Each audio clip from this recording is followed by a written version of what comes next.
There is a series of events that happened in my lifetime that would indicate that the murders that we've had, that the attacks upon the World Trade Center, etc., have been planned. It's been by design. And one would have to come to the conclusion that it was all prepared well in advance. Jim Fetzer is doing and has done volumes, and I mean volumes on this subject.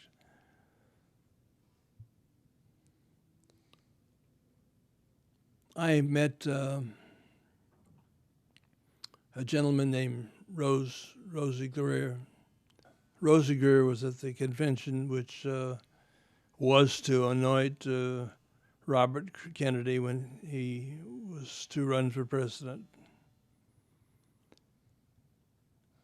I convinced myself that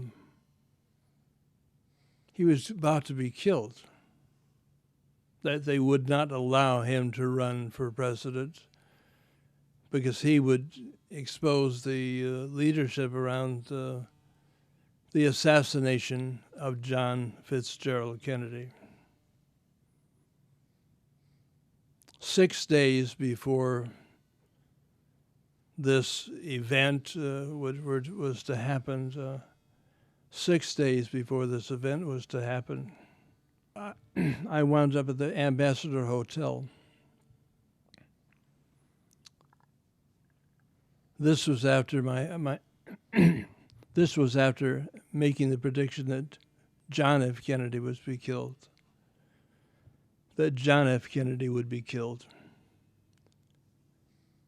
I'm convinced that they meaning the Illuminati, that orchestrates these plans,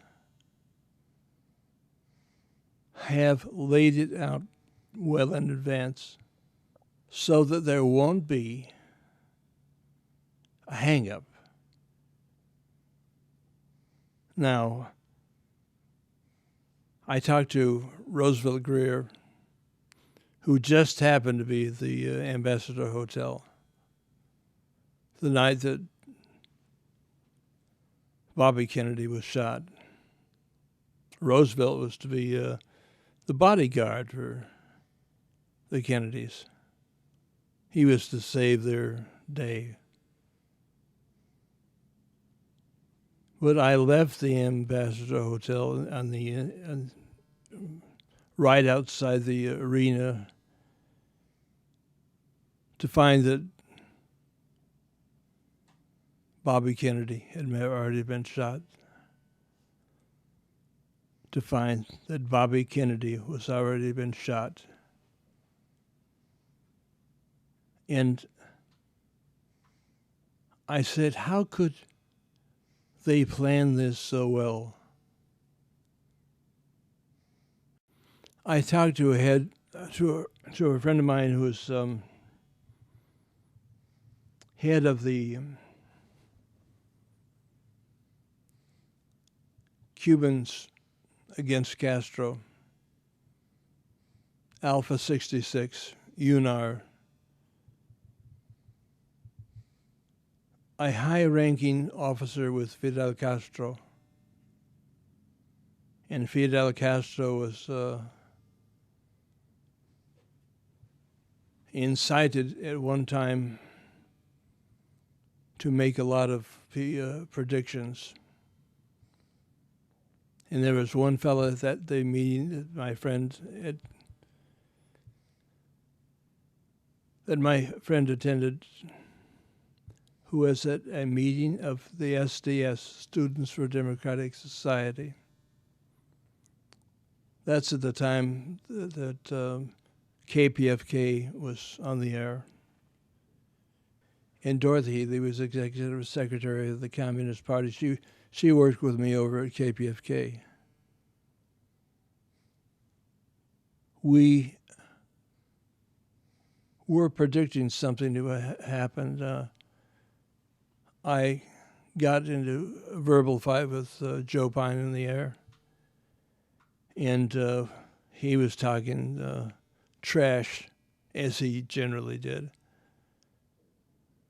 And I said, well, if you want to have it out, we'll have it out right now.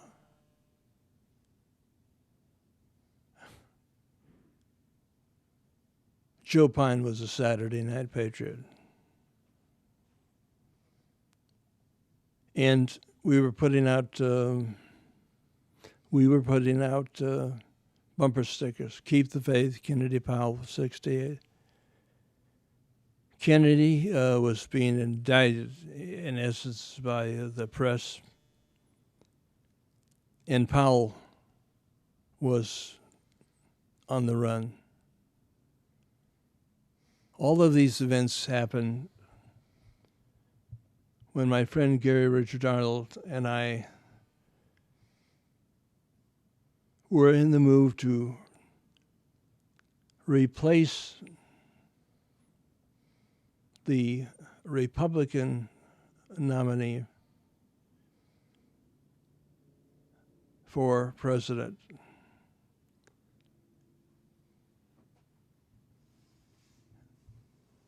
But that is another story, because we know that the Republican nominee became Ronald Wilson Reagan, Mr. 666 himself. Now, Jim Fetzer, where does he play into this thing?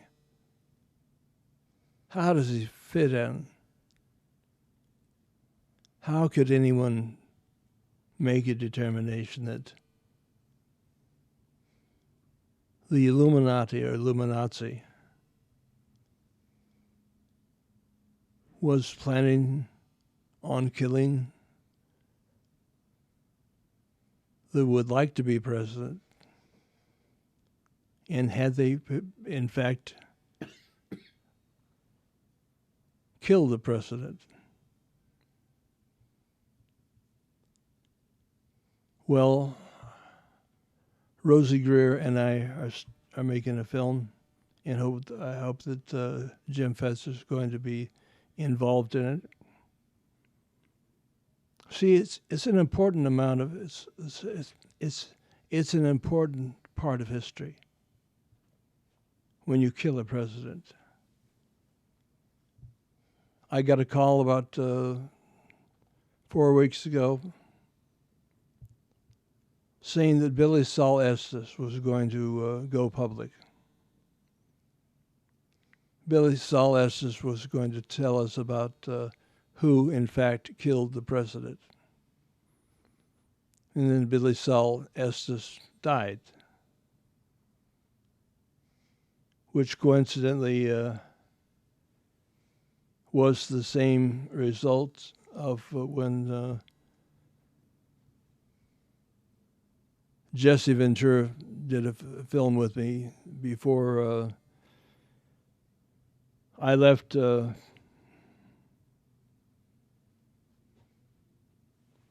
Midwest. The fellow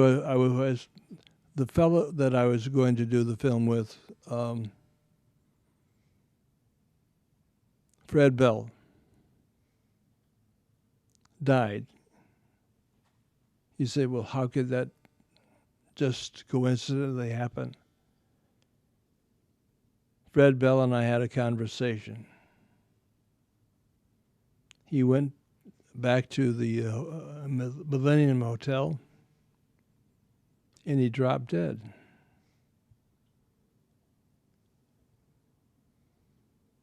I don't think a lot of these incidents happen by accident.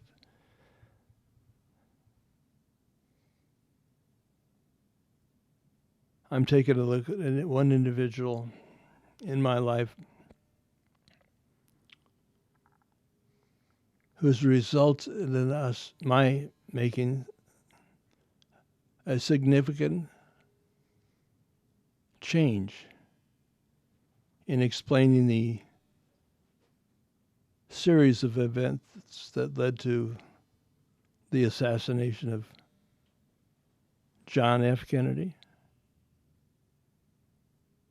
the assassination of Robert Kennedy,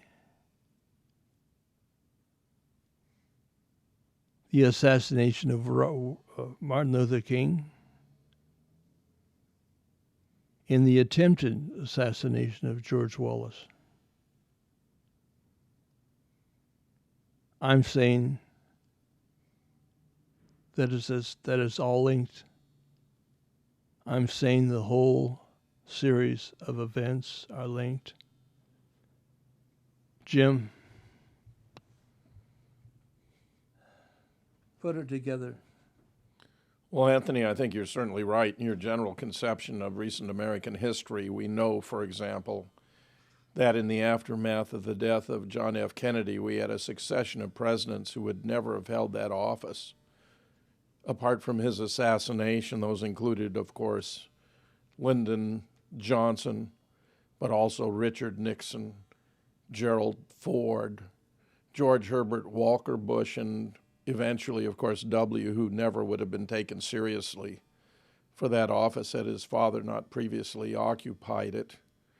And as you imply, Ronald Reagan's own presidency may have had aspects of duplicity about it. The more I gain insight about Reagan, the more I suspect that he was a very different kind of person than the American public took him to be, just as our present President Barack Obama appears to be a very different type of person than those of us who supported him with so much enthusiasm when he was first running for office. Now, they used to call him Red Ronnie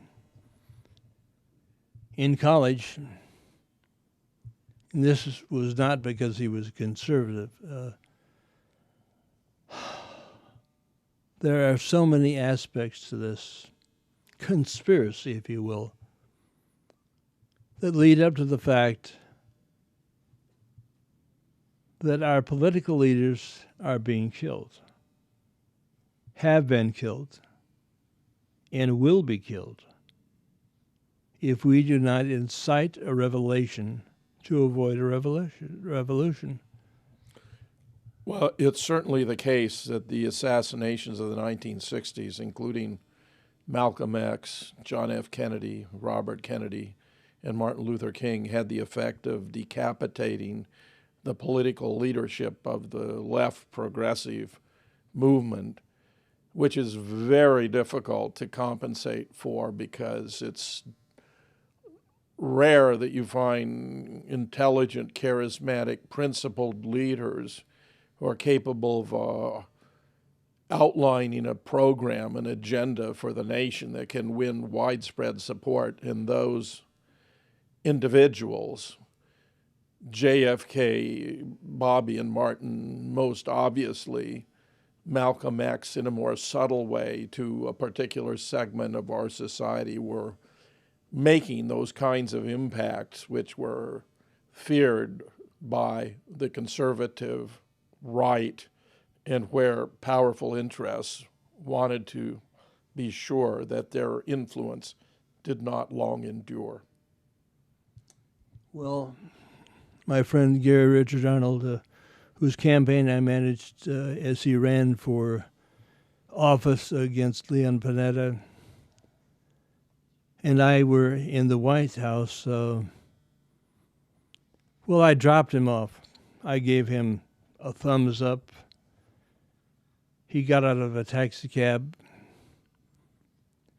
and went over to the guard gate. And I get back to a paper that I was writing for, which was called The Spotlight.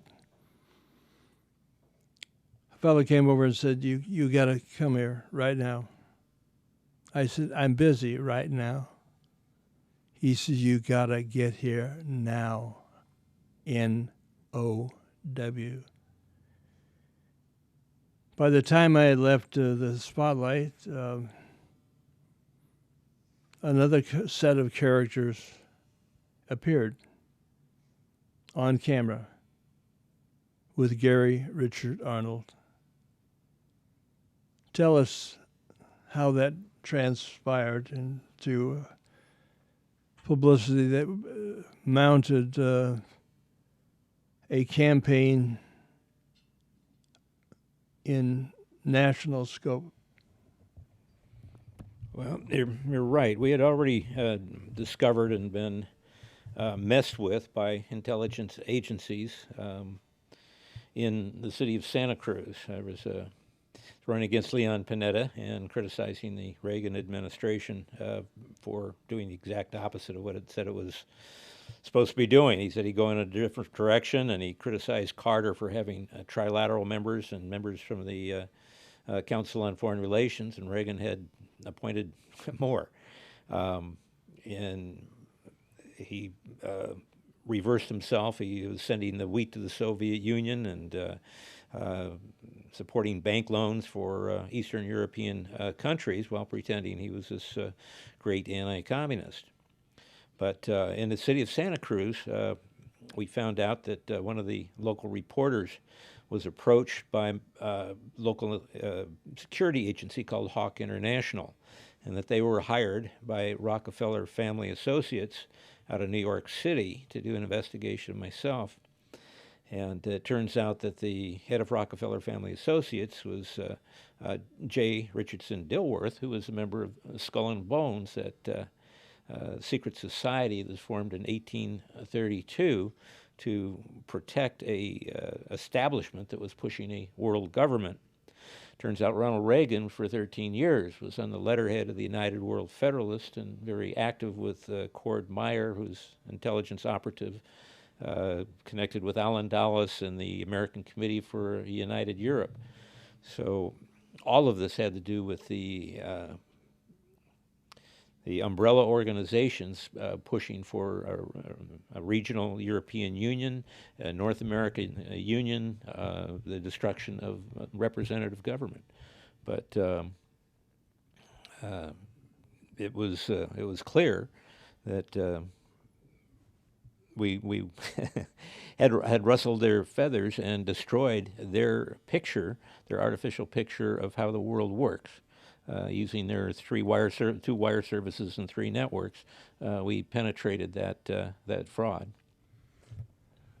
Well, along comes Jim Fetzer. Jim has analyzed what was going on behind the scenes, not only taking a look at the Kennedys, but taking a look at Lyndon Baines Johnson in his involvement in the assassination of the president. And more recently, I've had somebody contact me with a story. They contacted me with a story. This is Billy Saul Estes, or some representative Billy Saul Estes, who said that Billy Saul is going to go public. He's going to expose Lyndon Baines Johnson's role in the assassination of the president. And taking a look at what was going on in the meantime in Republican politics,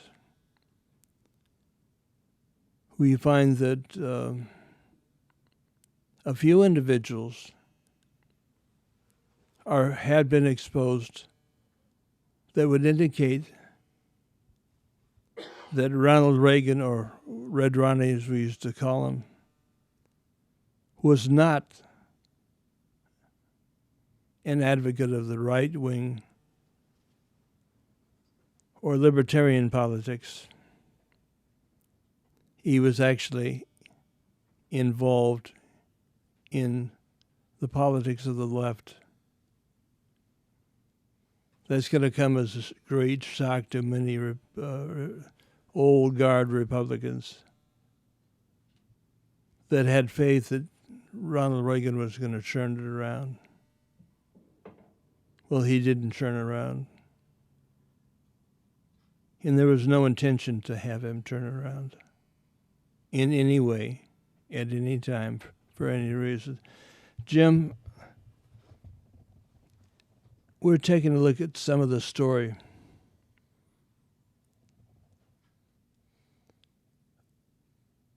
Rosie Greer took the gun out of the hands of Sirhan. Really moments after he had shot the president. And I had predicted that the president would be shot. I just didn't think it was going to be that quick and that impactful.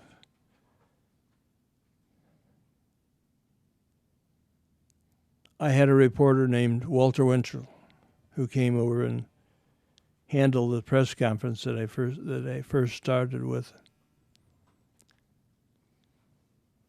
which was saying that Sirhan had been hypnotized.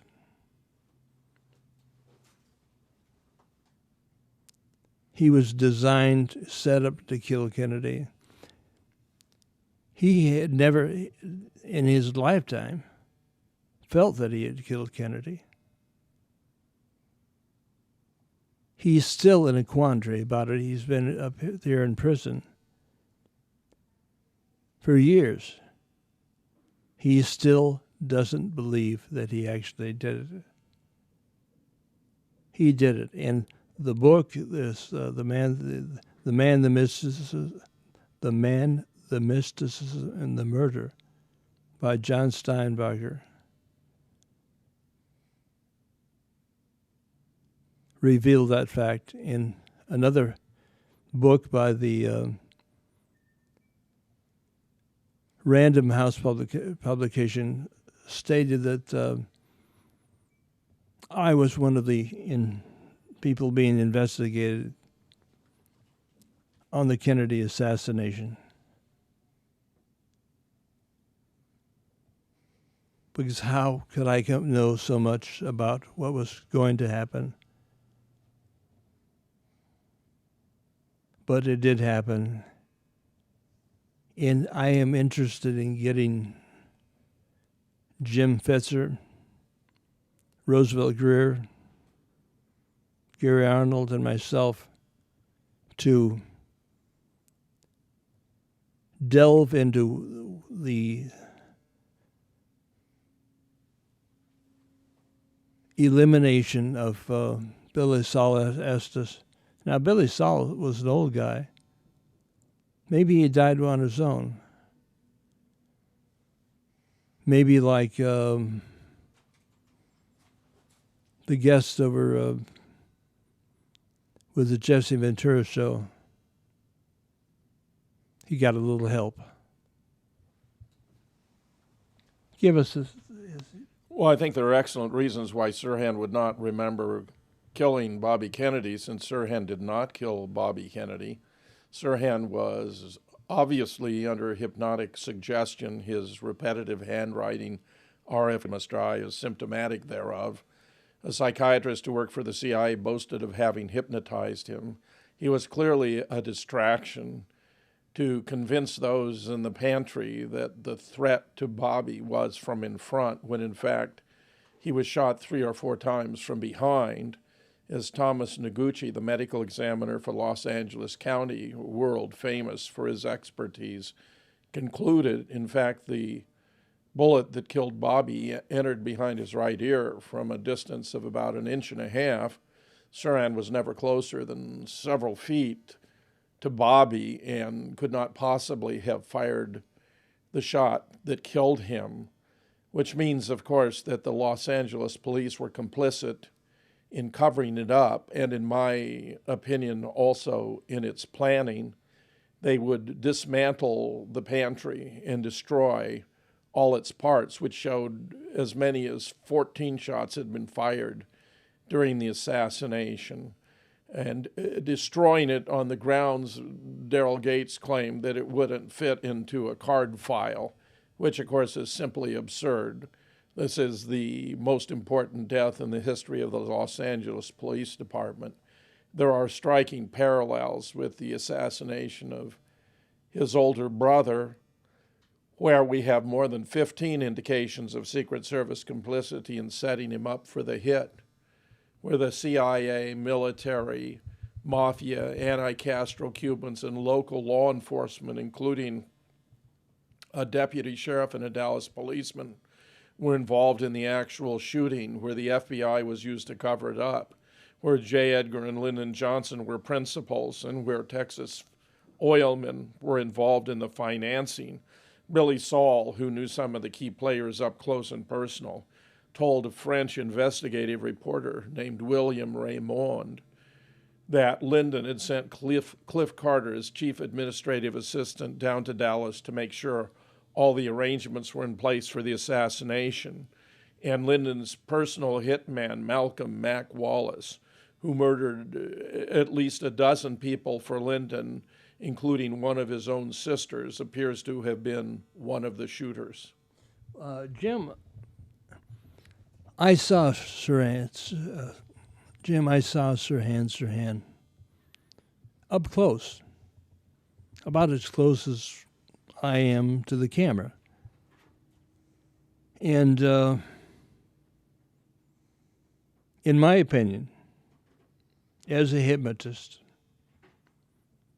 and seeing the man alive, face to face, it is my opinion that Sirhan did not kill Kennedy. A friend of mine who was working with the Herald Examiner at the time came out with a document which showed that the gun that the police department showed before the papers was not the same gun. You can't kill the president with a gun that is not the same gun. After having a long talk with my friend Rosie Greer, he said it was damn near impossible for him to break the hold that Sirhan held upon the gun. We're talking about a man that probably weighed at the time 230 pounds, 330 pounds. He was big, he was buff, he was rough, he's tough. And Sirhan was about 145 at most. And it was difficult for him to wrest the gun from Sirhan's hands. And when doing so, he handed the gun over to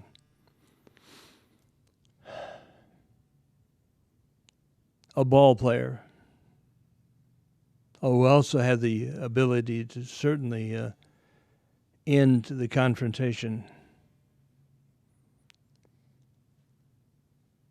But we're taking a look at a set of incidences that happened almost instantaneously. Sirhan was pulled out of the kitchen. He went right by me. And Jose Duarte, who was the leading anti-communist in the Cuban Committee, called me, said, "Hey, listen, man," he said, this Sirhan character. He said he just had a fight with him about 3 weeks before at a meeting of the SDS, the Students for Democratic Society. That was in the Los Feliz area. In fact, Sirhan said, "What America needs is another Fidel Castro." Castro was in the Fair Play for Cuba Committee, as was, how can this information be ignored? I wrote a book with John Steinbacher, and it pinned the tail on the donkey. Jim Fetzer has pinned the tail on the donkey. And I'm thinking, either the LA Police Department are just a couple of asses, or do we think that it's part of the plot? The publishing house of Random House started an investigation, not of Sirhan, but of Anthony John Hilder. And my friend at the time, Walter Winchell, had been taking up the baton in carrying out the story through the McNaught Syndicate. And we had in excess of 900 papers carrying the story from border to border and coast to coast. Sirhan did not kill or execute Bobby Kennedy. And Billy Solis and LBJ were up to their ass in assassinating the president. I expect, Anthony, that the two guns can be explained in the following fashion. They initially booked the weapon that Sirhan had in his possession, which they were virtually unable to wrest from his grip, and then subsequently made a substitution of the similar weapon that had been used to kill him in order to connect ballistically the actual death of Bobby with the weapon they placed into custody by way of substitution. In Dallas, a similar phenomenon took place.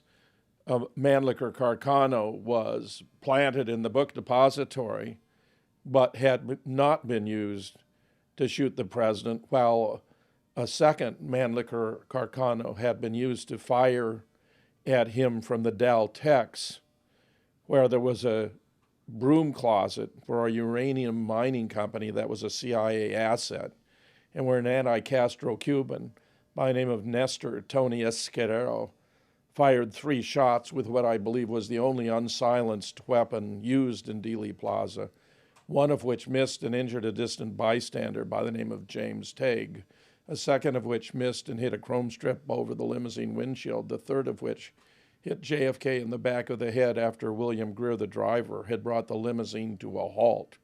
So that the weapon that was booked by the Dallas Police Department that had been found in the book depository was replaced by the weapon that Tony Escudero had actually used to fire at the president when all of the evidence was transferred to Washington, D.C., because when we compare photographs of the weapon that the Dallas police had booked with the weapon that the FBI had booked in Washington, they are not the same. And I'm very confident that this is the explanation of why. Well, I had an explanation from the reporter, the photographer at a paper that I was working for when I was working with Laird International. The gun was not was not the same that shot Bobby Kennedy. Was not the same gun. A different ID. That didn't happen by accident. Somebody had to make it happen. To blame me for having hypnotized Sirhan is bizarre. I mean, that would be like blaming Rosie Greer for killing Kennedy. Rayford Johnson is the guy who picked up the gun and gave it to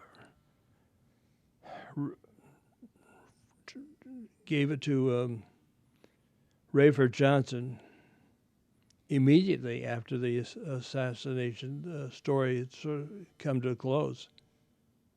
And as I understand from Rosie, he put it in his pocket. And for a man that is accused of associations with Madame Helena Petrovna Blavatsky, and wrote the book Lucifer magazine, and was an associate of Ledbetter, the stretching, the connections to the Theosophical Society and the Rosicrucians will convince any, I believe, logical mind that this whole thing is set up. And when we start putting these pieces together, going back to the time in at the hotel, I'm saying that the scenario that supposedly the superintendent of schools, or the fellow running Max Rafferty, the man who was running for superintendent of school at the same time that Sirhan was being shot, supposedly by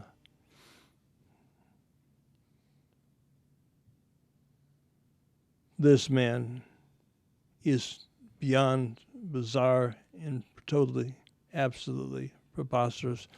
What's your take on it, my friend? Well, I think you're on the right path, Anthony, in that exposing the truth about the assassinations of the Kennedy brothers is extremely important to understanding American history. We have been lied to again and again and again. We're approaching the observance of the 50th year since JFK was taken out. And as Jack Ruby observed, the country is going to have a whole new form of government now because JFK was our last properly elected president, and manipulation has intervened ever since, where every president who occupied that office knew that he was serving at the barrel of a rifle and where anything was possible.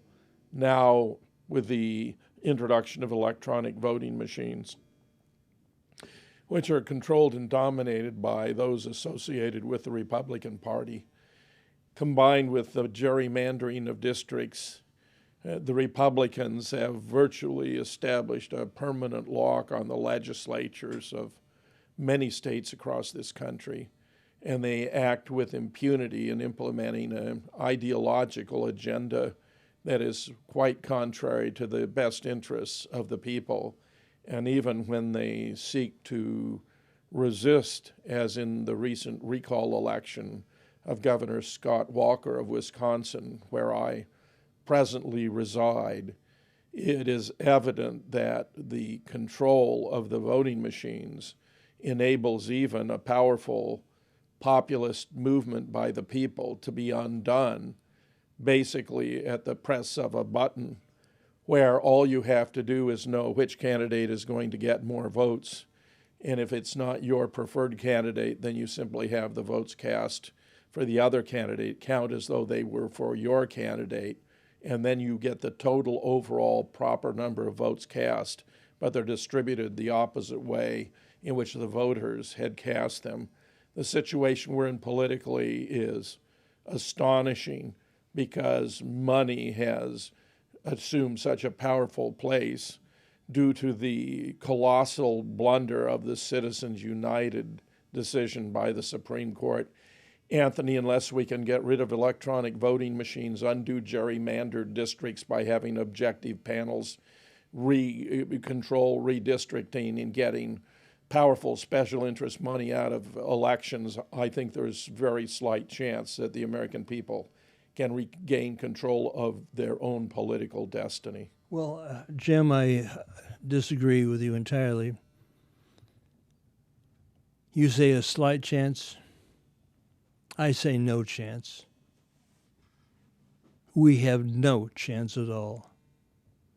We've got to resurrect the assassinations. We've got to find out who did these things. The call from someone in and around Billy Saul Estes, had I been able to take it, might well have shown a different story. And my friend Gary Richard Arnold understands that it's basically two parties.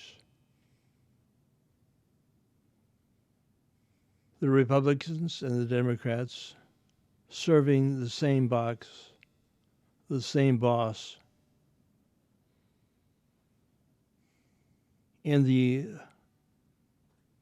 result seems to be always the same. God help us if we don't wake up. Gary? Yeah, well, you look at the intelligence agencies that have been involved with all of this. You used to think, when you're being brought up, you think of the little dictatorships and overthrows in South America and in Africa and places like that as being typical of a third world country, when really right here it's been in practice for some time. And Dr. Anthony Sutton's uncovery of the skull and bones and their positioning inside the intelligence agencies and the OSS and throughout the investigations. David Boron, who's now in charge of Oklahoma University, training Interpol and people from the Department of Justice and all those organizations. I saw a statement by Casey on a billboard put out by Barbara Tavares. You saw it today.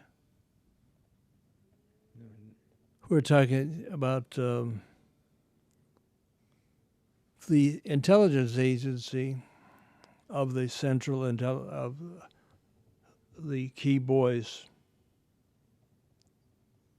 are planning the things out just like 911 was planned out. It's by design. It's done by design from Israel. It's been by design from multiple agencies. But they all always have one design in mind: to reduce the population of the planet, to bring in the likes of the Skull and Bones, the Brotherhood of Death, the Trilateral Commission, the Council on Foreign Relations, and they operate out of California and the Bohemian Grove. Am I wrong? I'm sorry to say, Anthony, you're exactly right. My friends, thank you all for listening and bearing with a man who's just had a stroke. Or I shouldn't say just had, but it affects my voice, but it does not affect my clarity.